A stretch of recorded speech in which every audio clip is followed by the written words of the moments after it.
بسم اللہ الرحمن الرحیم۔ السلام علیکم ناظرین، آپ دیکھ رہے ہیں عنایت چیمہ وائس اور مجھے کہتے ہیں عنایت چیمہ۔ ناظرین، عنایت چیمہ وائس میں ایک بہت ہی بڑھیا سٹوری کے ساتھ خوش آمدید۔ ایک شہر میں ایک مست بابا آ گیا۔ آتے ہی اس نے حکم دیا کہ ایک بہت بڑی دیگ لاؤ۔ دیگ آ گئی تو بولا، اس دیگ کے لائق ایک چولہا بناؤ، اس میں لکڑیاں رکھ کر آگ جلاؤ۔ چولہا جل گیا۔ مست بابا نے حکم دیا کہ دیگ میں پانی بھر دو، ڈھکنا اوپر رکھ دو اور اسے چولہے پر رکھ دو۔ اگلی صبح انہوں نے دیگ کا ڈھکنا اٹھایا تو دیکھا کہ وہ پلاؤ سے بھری ہوئی ہے۔ سارے شہر میں اعلان کر دیا گیا کہ حاجت مند آئیں، انہیں کھانا مفت تقسیم کیا جائے گا۔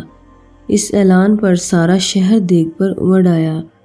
مست پلاؤ کی تھالیاں بھر بھر کر دینے لگا۔ اگلے روز انہوں نے دیگ کا ڈھکنا اٹھایا تو دیکھا کہ دیگ جوں کی توں بھری ہوئی تھی۔ اس پر شہر میں مست بابا کی دھوم مچ گئی۔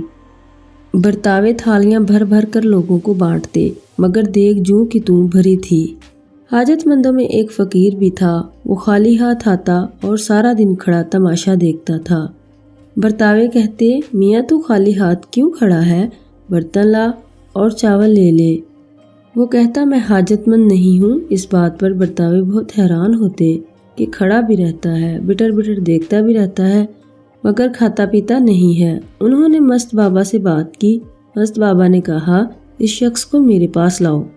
وہ فقیر کو مست بابا کے پاس لے گئے۔ مست بابا نے پوچھا، میاں کیا بات ہے؟ تو سارا دن دیگ کے سامنے کھڑا رہتا ہے لیکن دیگ کے چاول نہیں کھاتا۔ فقیر بولا، میں یہاں چاول کھانے نہیں آتا اور نہ ہی اس دیگ کو دیکھنے آتا ہوں جو سدا بھری رہتی ہوں۔ مست بابا نے پوچھا، پھر تو یہاں کیوں آتا ہے؟ فقیر بولا، میں تو تیری زیارت کرنے آتا ہوں۔ تو جو اس شہر کا رب بنا ہوا ہے اور لوگوں میں رزق تقسیم کر رہا ہے۔ مست بابا کا چہرہ بھیانک ہو گیا۔ وہ چلا کر بولا، دیگ کو انڈھیل دو، چولہے پر پانی ڈال دو۔ کہہ کر مست بابا نے اپنی لاٹھی اٹھائی اور شہر سے باہر نکل گیا۔ جی ہاں، یہ تو پاکستان کی کہانی ہے۔ لوگ اس دیگ کو کھا رہے ہیں۔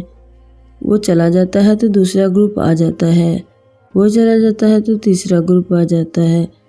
اس کے جیالے دیگ پر ٹوٹ پڑتے ہیں لیکن دیگ ختم ہونے میں نہیں آتی۔ فرق صرف یہ ہے کہ وہ دیگ مست نے چڑھائی تھی اور یہ خود رب جلیل نے چڑھائی ہے۔ اپنا خیال رکھیے گا، عنایت چیمہ کو دعا میں یاد رکھنا۔ اللہ حافظ۔